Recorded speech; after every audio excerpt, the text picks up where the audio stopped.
Jai Hind, a very good morning to all the live and registered participants for joining us in the second day session of National Webinar Series.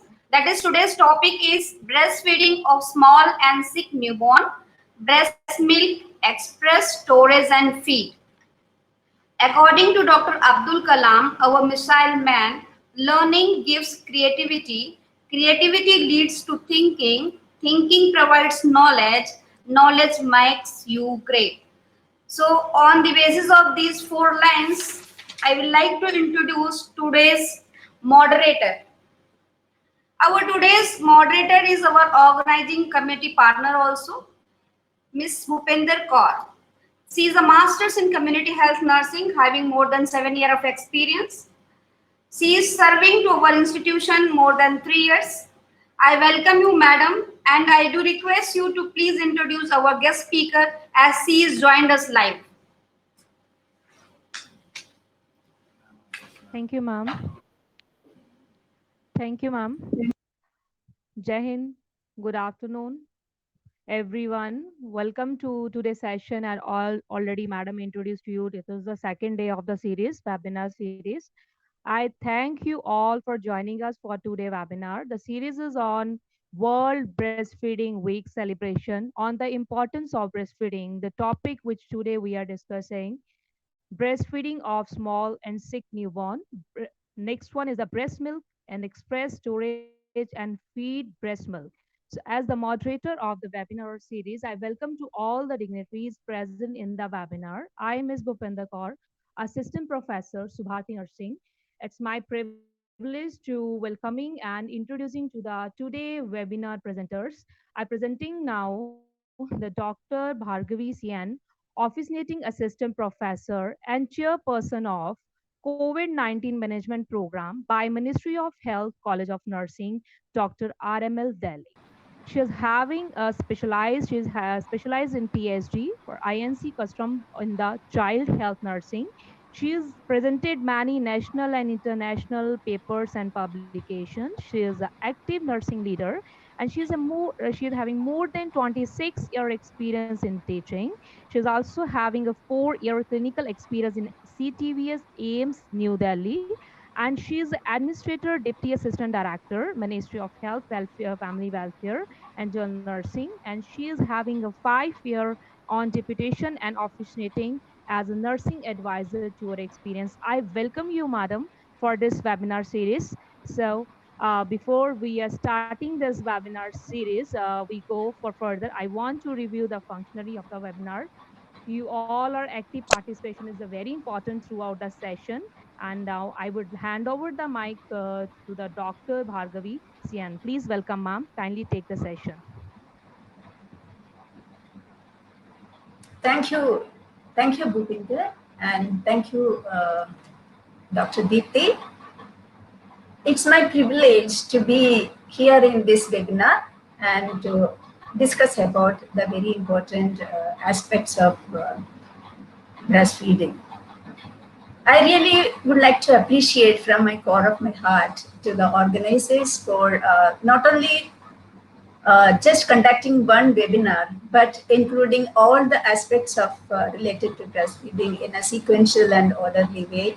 It really needs a big applause, and I really congratulate Dr. Dipti and the organizers, College of Nursing, Subharati University for this great event. I hope I am audible. So I would like to start the discussions. Today's topic is unlike previous days, it's related only, but let's look into this. Can I have the next slide, please?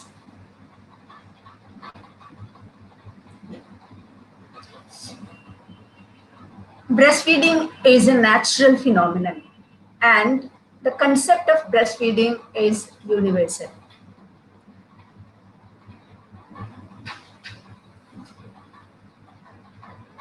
All mothers are joyful and continue the breastfeeding, but they need a skilled assistance to initiate and establish breastfeeding. The lactation is very joyful and satisfactory when the baby is term, and the mother is very comfortable, not stressed, and it's a planned delivery, and everything is conducive, then the lactation and breastfeeding is absolutely a beautiful experience. And next slides, please.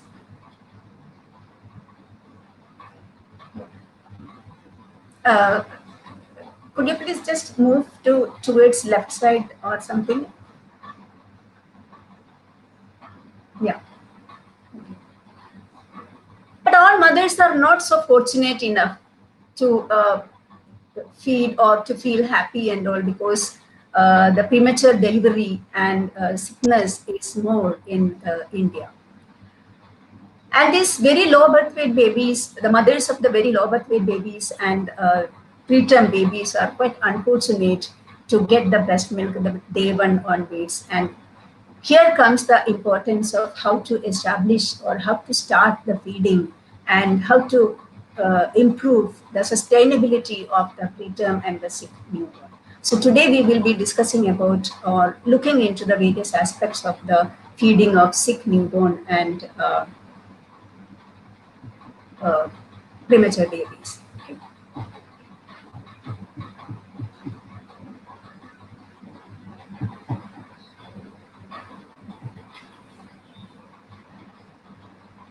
The presentation is covering the very low birth weight babies, the high intrinsic factors or risk factors, and extrauterine growth restriction, how the nutrition is affecting or leading to extrauterine growth restrictions, impact of extrauterine growth restrictions in the health of the baby, and how to feed, what to feed, when to feed, how much to feed this sick and very low birth weight babies, and expression of milk, storage of milk, and hygiene and disinfection, etc. So these are the content of the today's presentation. Premature babies have greater nutritional need than the normal term baby. This is the message of today's session. Considering their weight and considering their situation, there will be a general concept that the preterm babies or sick babies need less nutrition than term baby. No, it's absolutely a myth. Preterm babies and sick babies need more nutritional for their normal growth. So the growth, then what should be the things? That means the extrauterine growth of the preterm babies should be at par with the intrauterine fetal growth. That is the criteria. So at the pace or the fastness or the growth rate should be at par with the intrauterine during the extrauterine period of the premature babies. Next slide, please. At the same time, it should not affect the extra nutrition, should not create any stress on the baby's excretory system and metabolic pathway also, because all these systems are in the developing stage. So it's very important to take care of many aspects while giving the extra nutrition also. Now let's look into, we know that there are a lot of intrinsic factors, risk factors and limitations with the preterm babies. So these are the lack of coordination and sucking and swallowing and breath taking. It's a real task for the premature babies, and it's gradually developed. So this is the biggest challenge for all preterm babies with regard to the feeding. And the internal nutrient store, there is a less reduction or there is less storage of the nutrients in the premature babies, and intrauterine metabolic pathway, that is also compromised in preterm babies. Catabolic effect that could be because of the respiratory effects and ventilation and also the catabolic effects and the altered metabolisms, and all these things are also risk for the babies to maintain the growth of the extrauterine growth. So higher need, the babies or preterm babies need there is a need of extra nutrition in the preterm babies. Next slide, please. Next slide. Yeah. So with the result of all these intrinsic factors like sucking and swallowing and breath taking things and limited store and metabolic and metabolism effects, the result is that there will be a less protein and energy, which are very essential for the premature baby's growth. So the cumulative deficit in protein and energy resulting in slower growth. That's the thing which is happening. And a large portion of the, how do we know whether these babies are not growing? So there is a criteria that's called as the extra-uterine growth restriction criteria. When the child is in the less than the 10th percentile of the post-menstrual age, height and weight, so this is called as the extra-uterine growth restriction. So a large percentage of babies are having, premature babies are found to be having extra-uterine growth restriction. That is because of the poor nutrition. Next slide, please.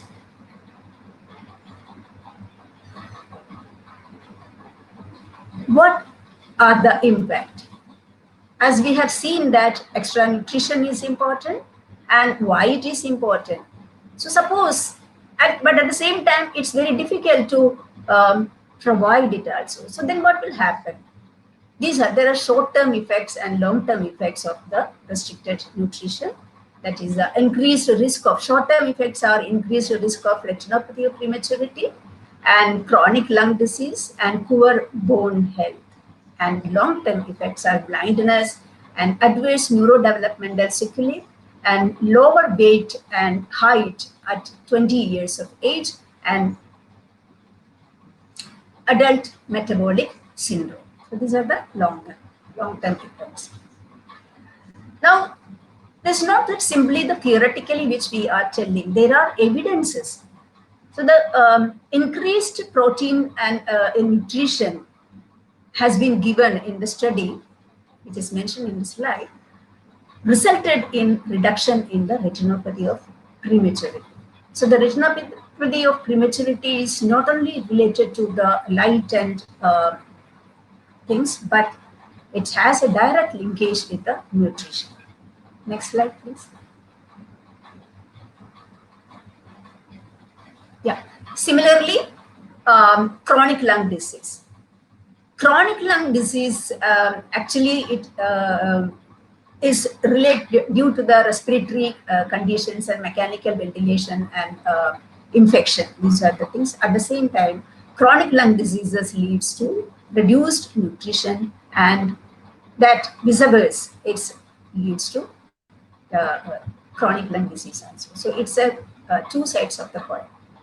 Next slide, please.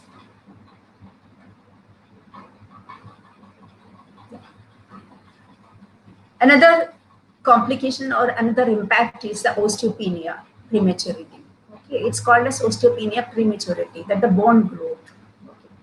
The lack of vitamin D's and the things and the nutritions that leads to premature bones, and bone development is very important for maintaining the breathing effect and other growth.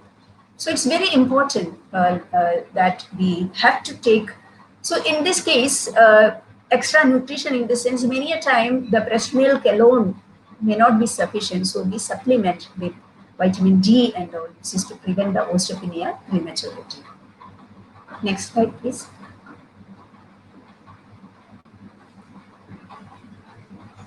So the osteopenia leads to fracture and other bone complications.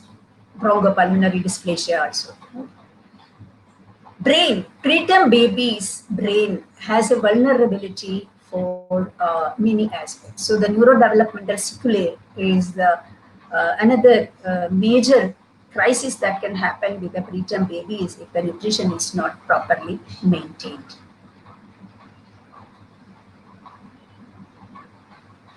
So the preterm baby's lower weight gain associated with poor mental development index, poor psychomotor development index, and higher risk of neurodevelopmental impairment and cerebral palsy. These are the after effects of poor nutrition in preterm babies. Let's look into the long-term effects. So longitudinal studies have cleared or shown that very low birth weight babies do exhibit a rapid catch-up growth in the infancy period.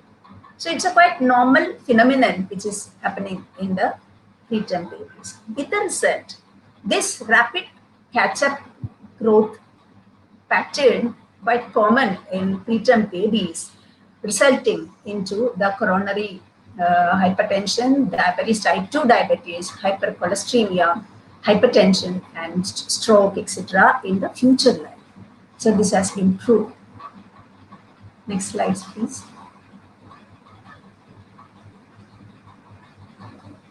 Yeah. So in nutshell, what we need to remember that the enteral nutrition is important for very low birth weight babies and for optimal growth. This point needs to be underlined and to be remembered always in when we are working in the nursery setup. Then poor nutrition is associated with extrauterine growth restriction, and poor nutrition affects neurodevelopmental sequelae. It has neurodevelopmental sequelae, risk for retinopathy prematurity, and bronchopulmonary dysplasia or osteopenia. Okay. So this is very important. Why it is getting stressed? Because while being working, because it's quite common for us that the babies, how many days are over, how many weeks old is the baby. Once the baby is out, we seldom forget the age and the post extrauterine growth and nutrition and all. We just routinely practice, and we sometimes unconsciously ignore this aspect and the impact on the future life. So that is why it's very important to learn that and reinstate and remember this in our day-to-day practices in the nursery. Yeah. Next slide, please. Okay. So we have seen the importance of nutrition. So next question comes then, what to feed? Extra nutrition means we have seen that it's a whole, some breast milk is something wholesome, but it's not possible. Baby has many difficulties. Then what to feed? And there is only one answer, that breast milk. Breast milk is the only milk or only food or only feed for the child. But how?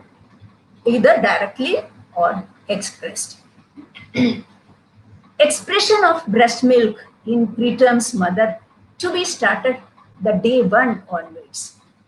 And to start or to initiate the expression of breast milk, whether the baby is able to suck or feed or anything, that's not a matter, but expression of breast milk has to be started, initiated from the day one onwards, for which it is essential for the organization to admit the mother also along with the child. Some of the institutions may not be having this facility. So it's very important that the mother also to be admitted and mother to be provided such a comfortable atmosphere and in a relaxed way and a good counseling with regard to expression of milk and breastfeeding. KMC, kangaroo mother care, is also essential to initiate the expression of milk in the initial period. And adequate nutrition and rest to mothers. This is again, it's a point which needs to be underlined because that's also very important for a mother to initiate expression of baby.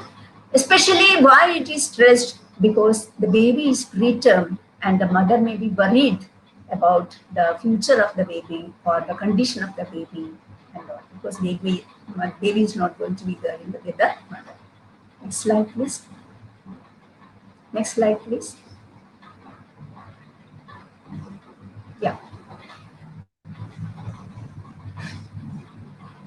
before that, I think there are certain special conditions, situations where we will not be able to feed the baby. It's not feeding. So there's such difficulty. So special situations. Number one is that when mother is not alive, if the mother is not available, and abandoned child and all. So in that case, again, if the institution has the expressed, I mean, the donor milk or the milk banking facility that is advised in this condition, but if not possible, many of the institutions may not be having the milk bank facilities or donor milk. And some of the mothers may be, I mean, in this case, it's not a question. In some of the culture also, it may not be acceptable for family or something. But that is the best milk for the babies who do not have mothers. And if not available, then infant formula. That's the best food for the special in this condition. Mother with HIV, again, it's exclusive breastfeeding. And top feed can be thought only when if the mother is very sick and refuse to feed in spite of the counsel. The criteria is that AFAS. AFAS means acceptable, feasible,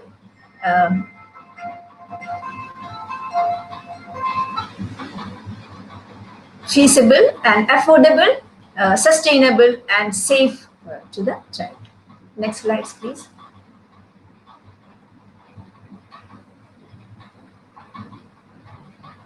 Okay.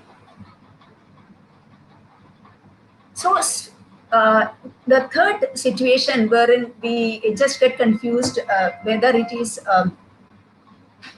good to feed the child or not, that is the pulmonary tuberculosis. No contraindication for enteral feeding for the baby, even if the mother is pulmonary TB, except when the mother is MDR, multi-drug resistant TB. The other one is the COVID-19 situation. Currently, we are facing this. Initially, in the initial period, that is in the month of March and April onwards, the cases have started. So in that case, there were a lot of confusions and lot of queries and lack of clarity with regard to the feeding of babies when a mother is positive or when a mother is negative and the baby is positive in many situations. But the guidelines, the WHO and all the guidelines says that breastfeeding is safe for the baby and for as well as for the mother, and it has to be continued. The problem with the healthcare workers in COVID-19 is that how to go close to the mother, because counseling needs a little bit of closeness towards the mother and supporting and all. So with the baby, there is no problem, but with the mother and all. So all these things can be in taking a little bit of adjustment and putting all the precautions as prescribed for the COVID-19, that can be done. Yeah, how to feed. If the less than 1200 gram baby, it is the intragastric tube feeding, and 1200 to 1800, it is the spoon or palate feeding, and more than 1800 grams, it is breastfeeding. Next slide, please. Next slide, please.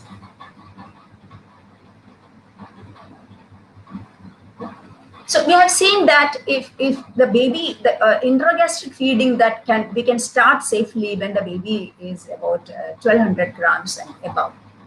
But less than 1200 grams and things, we first put the intragastric tube and start the feeding.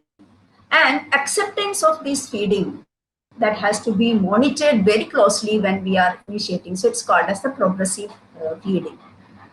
And when the baby is on IG tube, in the orogastric tube feeding, then if the baby is tolerating it, that means there is no abdominal girth, distension or anything, then provide sips of milk through oral.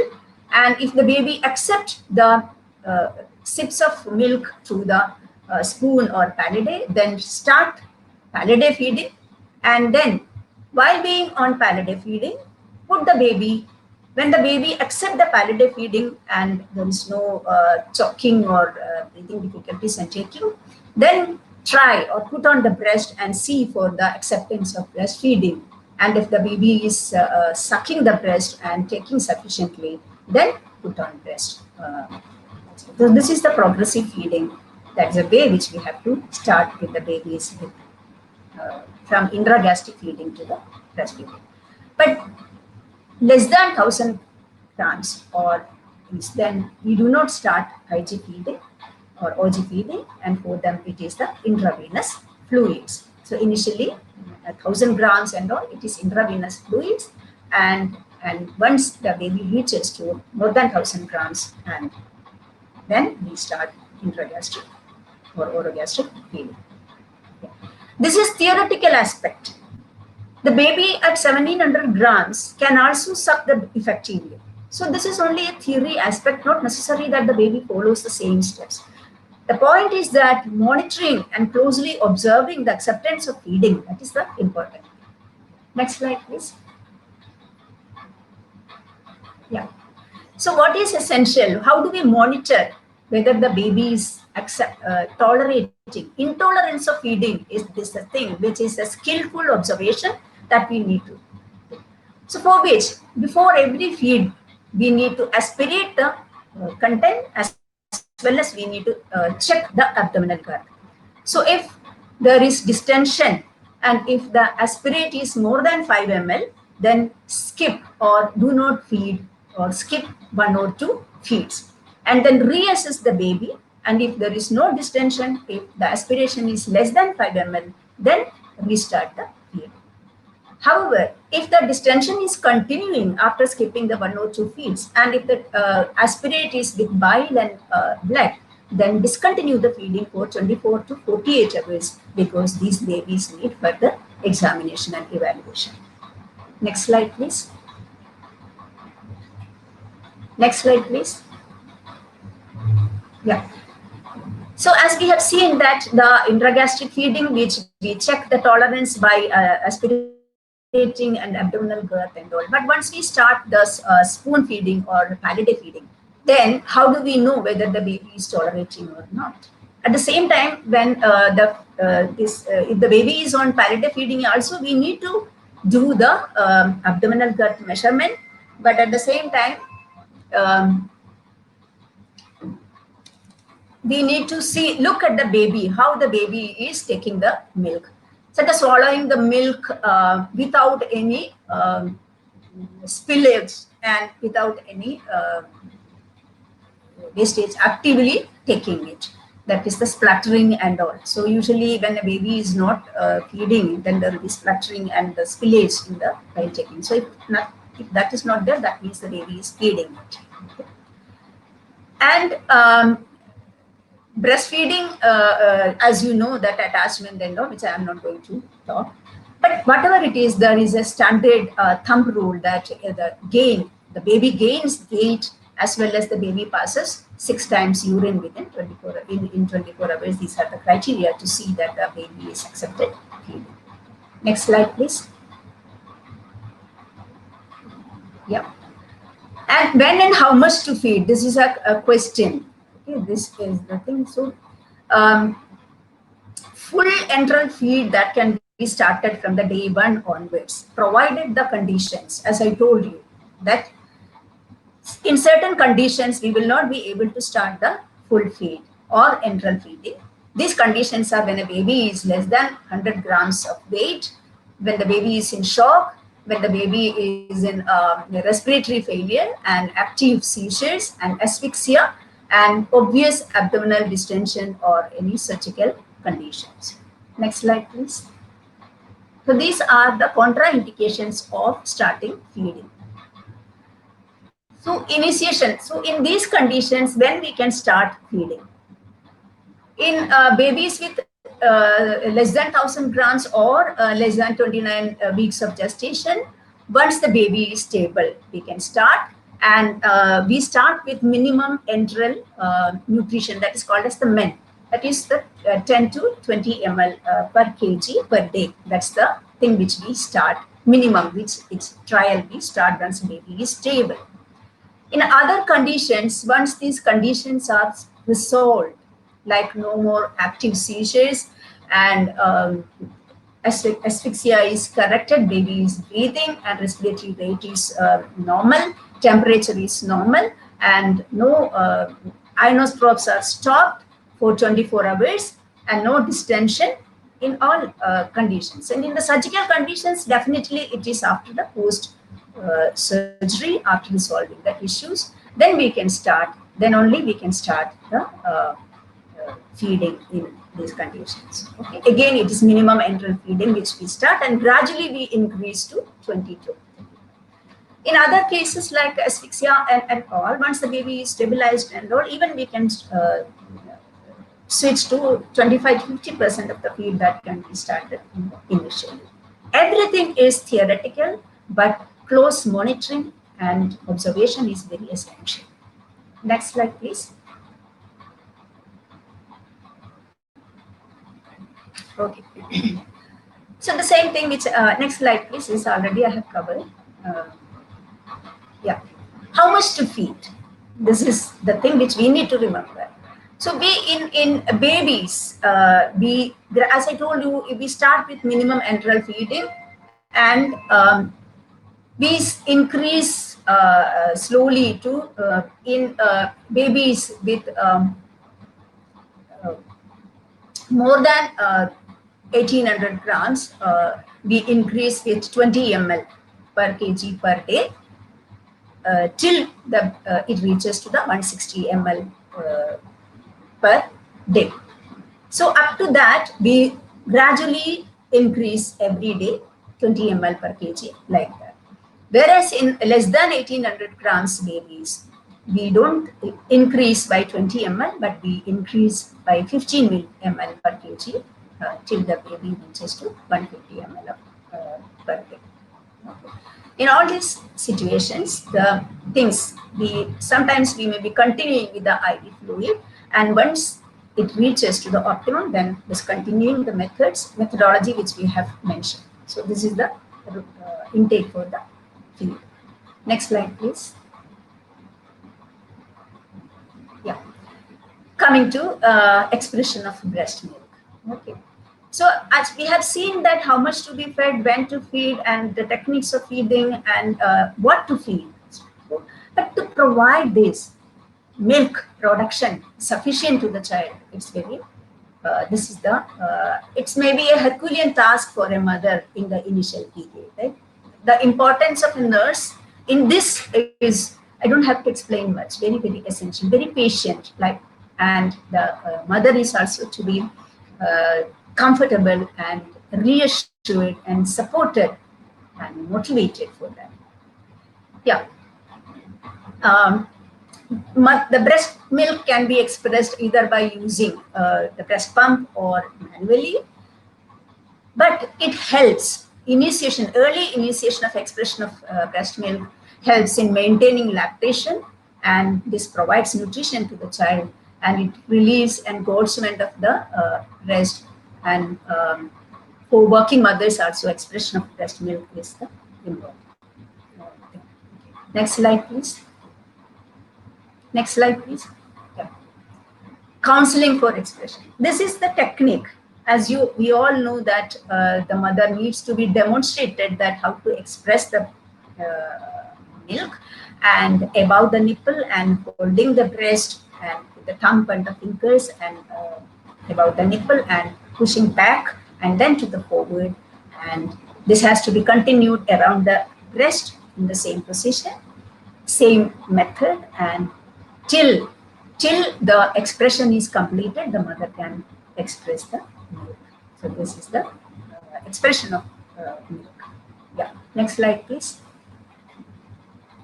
Yeah, these slides, I do not know whether it is clear to you or visible, maybe some lack of things, but this is the steps in the thing. So making the mother comfortable and having a clean and disinfected container, holding it below the breast, and telling the mother to hold the breast with the thumb and the fingers, thumb above and the fingers below and above away from the nipple, and pushing the breast back and then to forward towards the chest wall and towards forward, and all the areas till the mother express the drop of breast milk starts coming once we are doing it. Yeah. Next slide, please. Next slide, please. Yeah. To collect the breast milk, expressed breast milk, we need a container, and it's very important to mention about the container. It has to be a steel one because it's very easy and safe in cleaning and disinfecting and storing. Plastics are not to be used because there is fat molecules. A number of reasons are there for not using plastic bottles and all. And main thing is that the fat molecules get deposited in the plastic containers. This can be done by manually as well as by the breast pump, and labeling to be done for all expressed breast milk. Next slide, please. How to store the breast milk. Breast milk can be stored for 4 to 8 hours in the atmospheric temperature, about 25 degrees centigrade, and 4 to 8 hours. And if we want, or if you have to use it more than 8 hours, it needs to be refrigerated, but the temperature also should not be more than 5 degrees centigrade. And if it has to be stored prolonged, so it needs to be in freezing. It has to be in the deep freezer for 3 months, maximum up to 3 months. Next slide, please. What we should not do for making, because we are storing it, keeping in the refrigerator. So we should not boil it, we should not heat it, and we should not microwave the human breast milk. Next slide, please. Yeah. Rewarming can be done by keeping it outside for some time, but should not be more than 15 minutes, and either by keeping in a hot water for sometimes, but be careful about not to create scalding in the baby. The temperature also to be checked before feeding the child. And discard the unused rewarmed milk, but do not keep it again back to the fridge or anything. Discard the unused rewarmed milk. Next slide, please. Yeah. Infection control measures, definitely. This is cleaning with soap and hot water, and boiling for 10 to 15 minutes is very essential. And strict hand washing and other techniques, and dry the vessels have to be dried and kept it in the safe stored place. That's about the feeding. As I told you that in preterm babies, breast milk is alone not sufficient. The babies need supplements. Mainly the supplements are iron, vitamin D, calcium, multivitamins, calcium, and phosphates. Iron and iron, it is 2 milligram per kg per day, and vitamin D is 400 international unit per kg per day. And in babies with 1500 to or below 2 kg, 1500 to 2 kg, in that babies, they need only iron and vitamin D, no multivitamins or calcium or phosphate. And this can be started when the baby is 2 weeks of age, and up to 1 year, this can be continued. I mean, the baby is less than, birth weight is less than 1.1500 grams. Those babies needs iron, in addition to iron and vitamin D, they need multivitamins and calcium and phosphate also. Iron and vitamin D and multivitamin and calcium can be started at the age of 2 weeks onwards until 1 year, whereas phosphates, inclusion of phosphates can be started only once the baby is on full feed. when we are in minimum enteral feeding and increasing, then when the baby is on full feed up to 1 year. So this is the supplements. This is very important. So when the baby, every day is important for the baby, and once the baby reaches to 2 weeks, then we need to think about the supplements of iron, vitamin D, multivitamins, and calcium and phosphates. Next slide, please. So now, this is regard the human milk fortification, HMF. So nowadays it's coming in sachet. And when to use this? In spite of good breast milk feeding also, if the baby is not growing, then in that case, we start HMF. So 1 gram in 25 ml of feed that we add, and that can be given with babies with 2 to 2.5 kg babies. So this is HMF. Next slide, please. Yeah.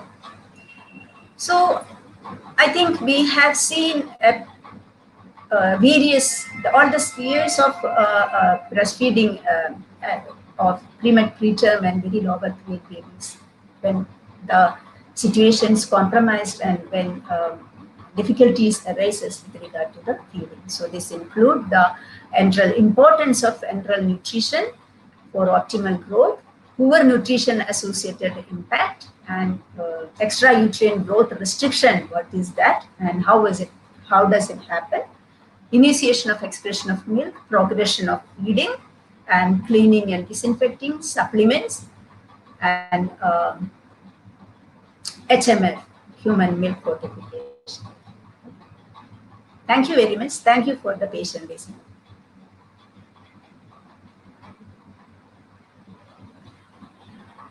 Over to you.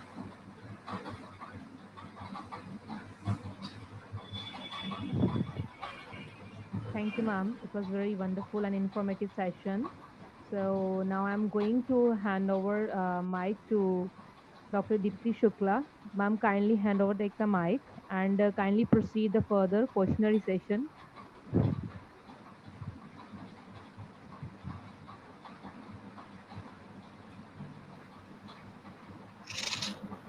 Good afternoon, ma'am. It was really a very knowledgeable session from you.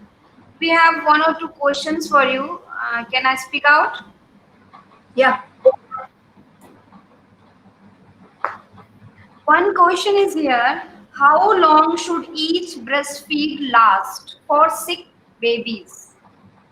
How long should Yeah. each breastfeed last for sick newborns?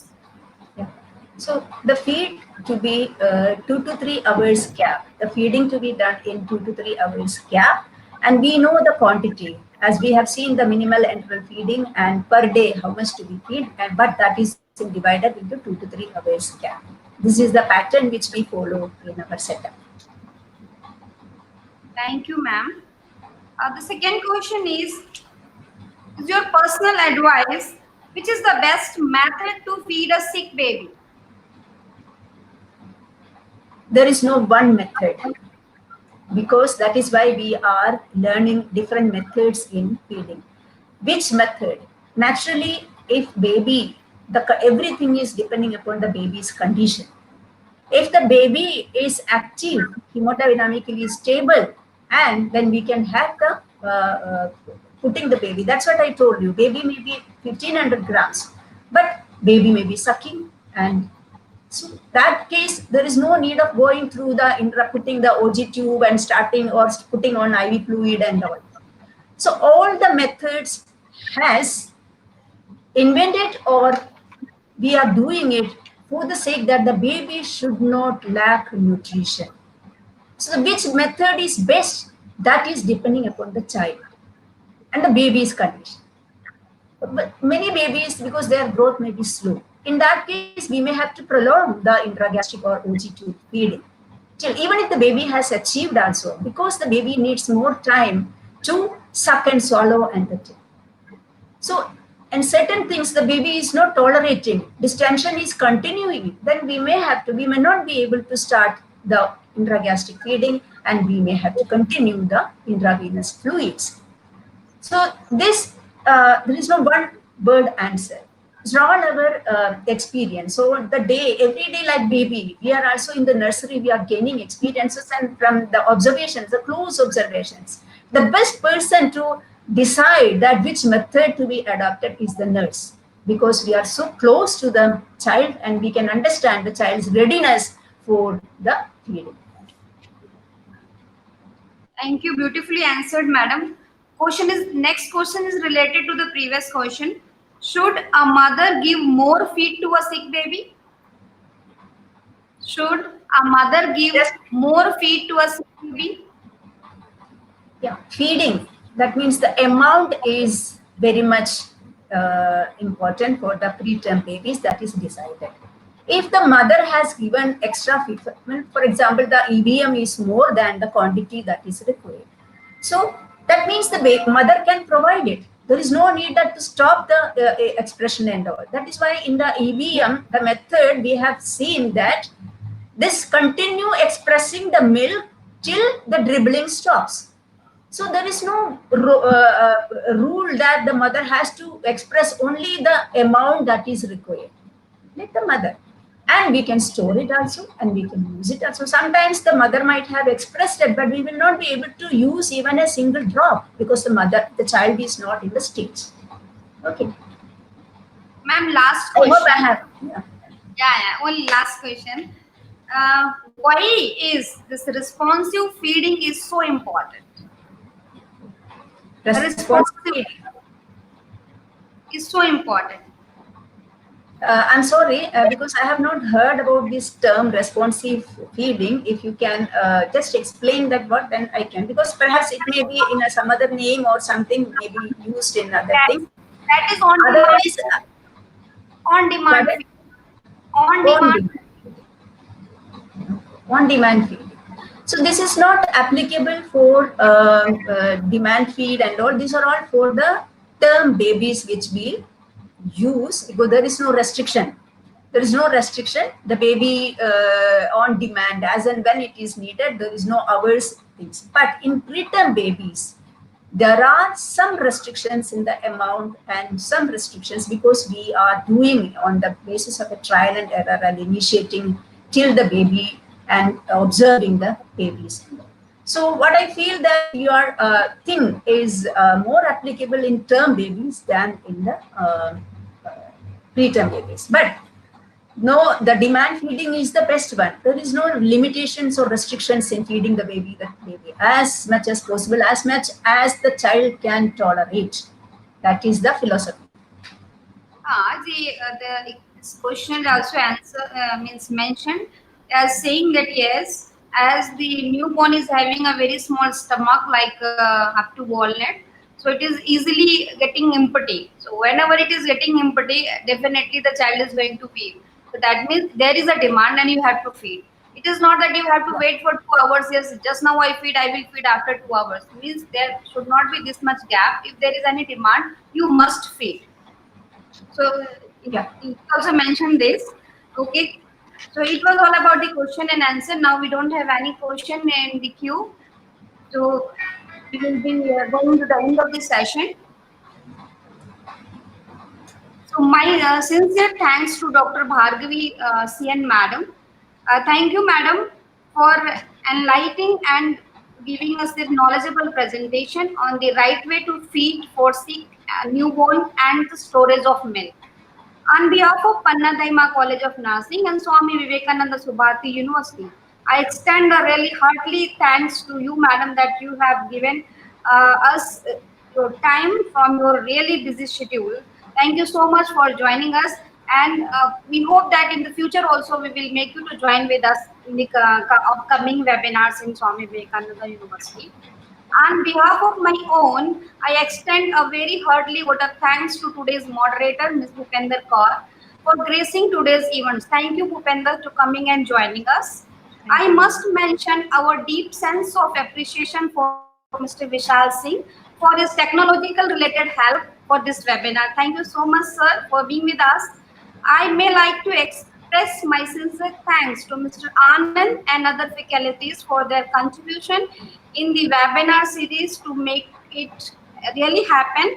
I'm also grateful to our principal to support us in each and every step of the webinar scheduling. Thank you to the participant. Without you, we are not able to perform on the Facebook and give this type of lectures or anything. Thank you so much for joining us. Thank you everyone to participate in the webinar. And yes, I will like to add tomorrow at the same time, 12 o'clock, the third day is there for the session, and you must join that breastfeeding, how to protect breastfeeding on workplace. Thank you so much for joining us. Thank you so much. Jai Hind. Thank you, Dr. Deepti, for making me ease during presentation. Thank you, colleague.